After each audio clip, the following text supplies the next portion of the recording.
Here is the Tactician menu for FE7 in the international release. Now here's the same menu in the Japanese version. Notice a difference? Games often change, to some extent, as they are localized. FE7 is no exception. The most likely well-known change in this game is likely effective weapons being reduced from 3 times effective weapons to 2 times for the non-dragon killing weapons.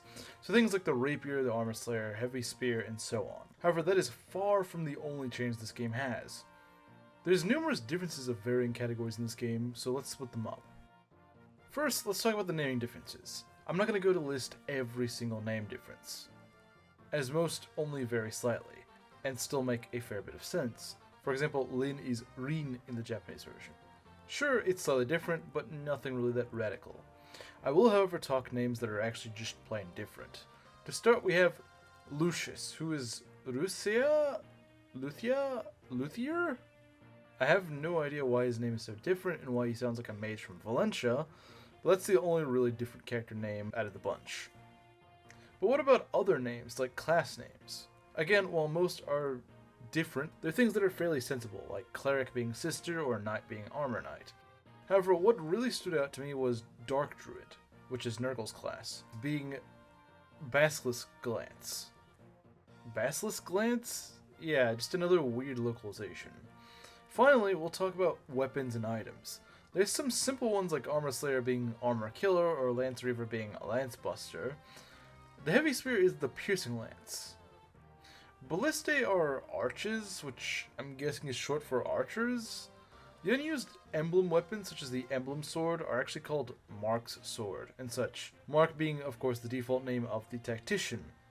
The saddest name change, though, has to be us getting the barrier from the M-Shield. The M obviously being magic. It just sounds way cooler. The Aura Tome is the Argiore. I'm honestly not sure how it's pronounced. I think it's Greek or something, at least that's what Stream Chat told me whenever I first saw that name. Flux is Mire. The Fire Dragon's Flame Tome is called Scorching Breath, which honestly makes more sense to me. He breathes fire. He's not licking you to death. Now we get ready for something kind of confusing. Nosferatu is used in both versions, but the names are used for 2 different Dark Tomes. What we non-Japanese players know as Nosferatu is Risire, and what Japanese players call Nosferatu is actually just the Fenrir Tome. Lastly, the Iron Rune is called the Pavis Shield, not to be confused with the Skill Pavis, and the Ocean Seal is called the Conqueror's Proof. One other thing to note, which is also fairly well known, is Lin's age was changed from 15. This is the origin of the meme where people say, "Did you know X character is Y years old in the Japanese version?" There are also some other localization differences in text, but they're mostly just very minor mistranslations that I just don't really find that relevant. What you came here for is to find out how the game plays differently. Like I alluded to at the beginning, the Tactician creation screen is a bit different. Something completely removed is the blood type selection screen. Many of us in the West have genuinely no idea what our blood type is. In Japan, it's actually a pretty big deal, believe it or not. I've heard it's something akin to astrological signs here, where people just care way too much about it when it means pretty much nothing. All it does is just let you have more options to get the desired affinity you want. It doesn't really affect anything else. I do find it a little bit weird they didn't replace it with something else, but oh well. As stated previously, the effective damage multiplier is higher in the Japanese version. I recently did a Japanese FE7 Hector hard mode Iron Man, and it really makes a difference in the early game. You suddenly hit benchmarks that felt intended, you just wouldn't hit in the international version. Like Hector one-shotting armors with the Wolf Bale, or Eliwood becoming a Nomad Slayer with this 3 times effective rapier. And even this boosted Monikati helps Lin with some much-needed killing power. Also, remember that it makes archers suck less. I'd say they're in a bad spot still, but much less so in the Japanese version. However, it's not all positives. While player units benefit from buffs, so too do mini-bosses. According to a Reddit post I found, roughly the first half of bosses are the same. However, starting with Lloyd and Linus in the Four-Fanged Offense, bosses actually have higher stats. Since it is on hard mode, these vary, because that's how hard mode bonuses work. I'll post a link to this post in the description for those interested, just keep that in mind.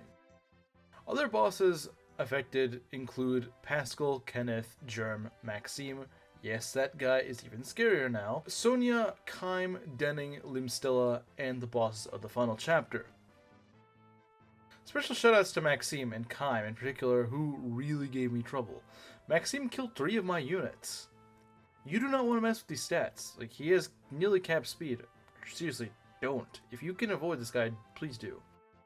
And then Keim, who, for a boss on a map, you only get 2 deployment slots with stealable stat boosters, it seems pretty cruel. I nearly lost my run to this guy. My Hector just didn't have the stats. If he didn't roll a crit, I'd have just lost the run to him.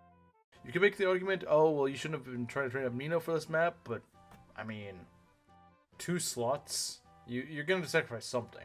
Keim is awful. At least you can avoid Maxime. This guy is required. You have to get through this guy.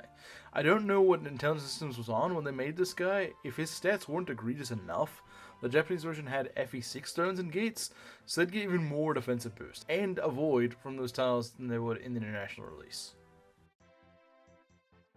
Let's now talk about one of everyone's favorite maps, Cog of Destiny. This map might vary the most of any map. So this map is notorious in Hector hard mode because it's just mages galore. Some quite nasty ones too, like the Luna Druids. Well, you thought Hector hard mode Cog was bad? Oh boy, just you wait. Remember those nasty Valks that double almost everything? Well, now they spawn out of forts as fast as the cannon fodder monks did in the localization. The international version does have some Valks, but nowhere near this many. I do not know how we're expected to any-phase these, and in addition to this, Linus or Lloyd, whichever you fight as the boss, in the Japanese version they actually have a rune sword instead of a light brand, making them slightly more annoying to kill, but honestly if you make it through the Valks, they shouldn't be that bad. The final map also has some changes. Most notably, the doors open 2 rooms every other turn instead of 1 every turn. Personally, I find this easier rather than harder in the Japanese version, but I guess it depends on the player. Sulcati also did not have its special Blade Lord animation. Curiously, I found a bug that even when digging I couldn't find, but a viewer did tell me that it was a Japanese exclusive bug. In the second half of the final map, where you fight the Fire Dragon, my Renault was just relocated to out of bounds. I could select him, but couldn't do anything with him. According to that viewer, the glitch is triggered by whoever is in your last slot, which the game expects to be Nils. However, my Nils died in victory or death. So the game saw Renault and was confused, thus shafting him out of bounds. Weird glitch, huh? And honestly, pretty inconvenient one, since it just kind of removed a healer from my party. And I just could not heal with him. Weirdly enough, we in the West are both fortunate and unfortunate about the ending. We're fortunate since Japanese players had to work to get the extended ending of the game. You may know this as the scene with young Roy and Lena, and the scene with Zephiel's fake funeral. These were meant in the Japanese version to be unlocked with a feature cut from the international version, which is called Binding Blade Linkup, where the player would connect their Binding Blade save, and with this data, the epilogue would unlock. Think of this sort of like how we have Path of Radiance save transfer, except those would transfer stats from your units from FE9 to Radiant Dawn, FE10. But this actually just unlocks additional story bits. It doesn't really affect the gameplay. Outside Japan, this just played anytime the player hit the credit sequence. However, we are unlucky in that this linkup feature also let the player skip Lin mode, even on their first playthrough. The idea being if you've already beaten Binding Blade, you don't really need a tutorial. So if you were ever forced to play Lin mode, blame localization, or I guess Binding Blade not being localized. Well, that was quite a bit to go through. Even with all of this, it's possible, even with my research, there's something I don't know that was different in the Japanese version, or maybe there's something I just missed. I tried to cover what I could find and thought was actually noteworthy, but if I don't, please do share in the comments below. Was there anything you were surprised by? Honestly, even just in this playthrough, I learned quite a bit I didn't know. Hopefully this video was interesting, and if you guys do like this sort of video, I'm considering doing a video like this for Sacred Stones, as I've been made aware there's actually a fair bit different with that game's Japanese counterpart, even growth rates. That being said, see you guys next time.